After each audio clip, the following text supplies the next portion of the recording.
현대 콘크리트로 지은 다리는 빠르면 50년 만에 갈라지기 시작합니다. 그런데 2000년 전 로마가 지은 바다 방파제는 파도에 두들겨 맞고 소금물에 잠겨 있으면서도 오히려 더 단단해졌습니다. 도대체 왜 그럴까요? 오늘은 이 미스터리를 처음부터 끝까지 풀어봅니다.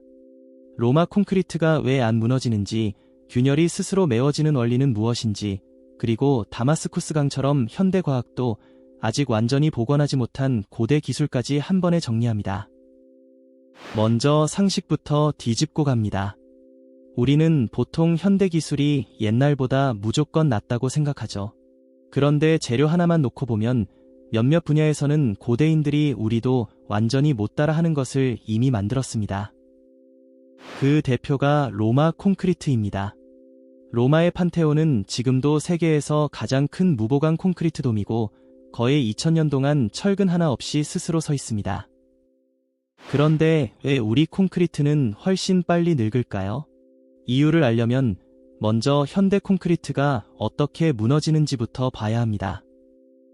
현대 콘크리트는 대부분 안에 철근을 넣어 강도를 냅니다. 문제는 미세한 균열로 물과 소금기가 스며들면 안쪽 철근이 녹슬면서 부풀어 오른다는 겁니다. 녹은 부피가 커지니까 콘크리트를 안에서부터 밀어내며 쪼갭니다. 게다가 현대 콘크리트에 흔히 쓰는 시멘트는 굳고 나면 균열이 생겨도 스스로 메우는 능력이 거의 없습니다. 한번 갈라지면 그 틈으로 계속 물이 들어오고 손상이 점점 커지죠. 그럼 로마는 뭐가 달랐을까요? 첫 번째 열쇠는 화산재입니다. 로마인들은 나폴리 근처 포추올리 지역에 화산재를 섞해 물과 섞어 콘크리트를 만들었습니다. 이 화산재는 석회와 반응하면서 시간이 지날수록 단단하고 안정적인 결정을 만들어냅니다. 그래서 로마 콘크리트는 처음보다 몇 년, 몇십 년이 지나면서 오히려 강도가 올라가는 경우가 많았습니다. 여기까지도 놀랍지만 진짜 반전은 최근 연구에서 나왔습니다. 로마 콘크리트 안에는 오랫동안 실수나 불량으로 여겨졌던 하얀 알갱이들이 박혀 있었거든요. 학자들은 이걸 그냥 재료를 대충 섞어서 남은 석회 덩어리라고 생각했습니다. 그런데 자세히 분석해보니 이 하얀 알갱이가 콘크리트의 자가치유 스위치였습니다.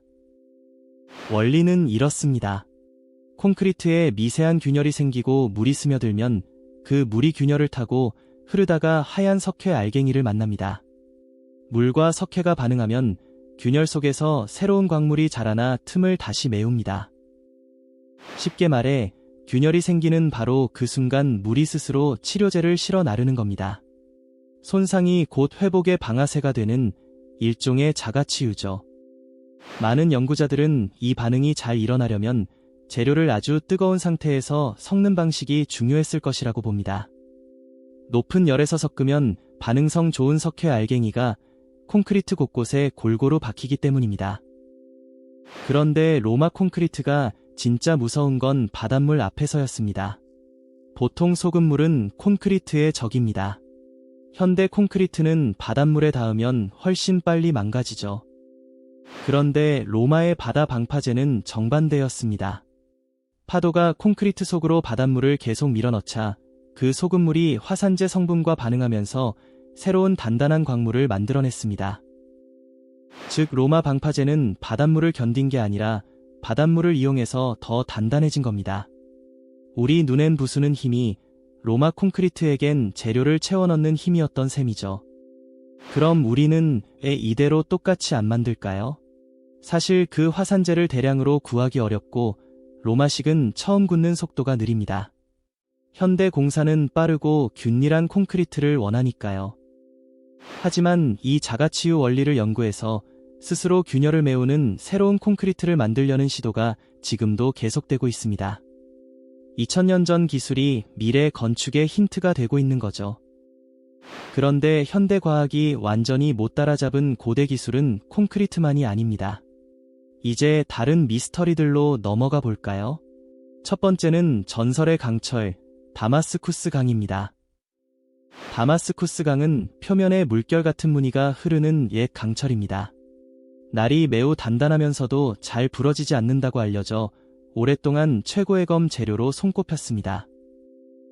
그런데 원래의 제작법은 수백 년 전 어느 순간 완전히 끊겨버렸습니다.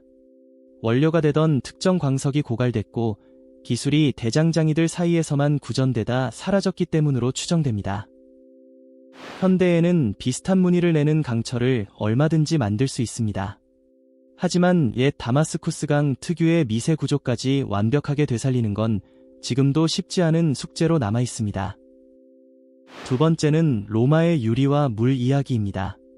로마인들은 아주 얇고 투명한 유리를 만드는 기술이 뛰어났고 색을 다루는 솜씨도 놀라웠습니다. 특히 보는 각도와 빛에 따라 색이 초록에서 붉게 바뀌는 유명한 유리잔이 남아있는데 이건 유리 안에 아주 작은 금속 알갱이를 넣어 만든 것으로 알려져 있습니다. 나노 수준의 재료를 다룬 셈이죠. 반면 로마의 유명한 수도관에는 납이 쓰였습니다. 그래서 로마인들이 납에 중독됐다는 이야기가 자주 나오죠.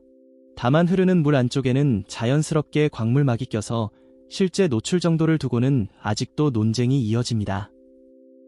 확실한 결론을 함부로 말하긴 어렵지만 로마가 물을 도시 구석구석까지 나른 수로 기술 자체가 오랫동안 넘어서기 힘든 수준이었다는 건 분명합니다. 마지막은 이집트 피라미드의 돌입니다. 거대한 석재를 어떻게 옮겼는지도 놀랍지만 더 놀라운 건 정밀함입니다. 어떤 돌들은 사이에 종이 한 장 끼우기 어려울 만큼 딱 맞물려 있습니다. 무거운 돌을 그렇게 정확하게 다듬고 쌓으려면 정교한 측량과 엄청난 조직력이 필요합니다. 큰 틀의 방식은 상당 부분 밝혀졌지만 세부 공정을 두고는 여전히 여러 설이 오가고 있습니다. 이 고대 기술들에는 공통점이 하나 있습니다. 화려한 기계가 아니라 재료를 깊이 이해하고 오랜 시간 다듬은 경험이 만든 결과라는 겁니다. 그래서 지금도 쉽게 복사되지 않죠. 정리해 볼까요? 로마 콘크리트는 화산재와 하얀 석회 알갱이 덕분에 균열이 생기면 물과 반응해 스스로 틈을 메우는 자가치유를 했습니다. 바닷물 속에서는 오히려 새 광물을 키우며 더 단단해졌고요. 그리고 다마스쿠스강, 로마의 유리와 수로, 피라미드의 돌까지 현대 과학도 아직 완전히는 되살리지 못한 고대 기술이 여럿 있다는 것도 확인했습니다. 이렇게 당신이 몰랐던 과학 하나를 매 편단 3초 만에 이해되게 풀어드립니다. 재미있게 보셨다면 구독으로 다음 이야기를 놓치지 마세요. 그리고 오늘 채널에 올린 3초 쇼츠에서 로마 콘크리트 자가치유의 핵심만 먼저 보셨다면 지금 이 영상이 바로 그 전체 이야기입니다. 쇼츠로 감을 잡고 여기서 처음부터 끝까지 이어보시면 딱 맞습니다. 다음 편에서는 콘크리트만큼 오래 버틴 고대의 다리와 수로를 다룹니다. 수천 년을 견딘 그 구조물을 왜 지금은 똑같이 못 만드는지 이어서 풀어보겠습니다. 다음 영상에서 만나요.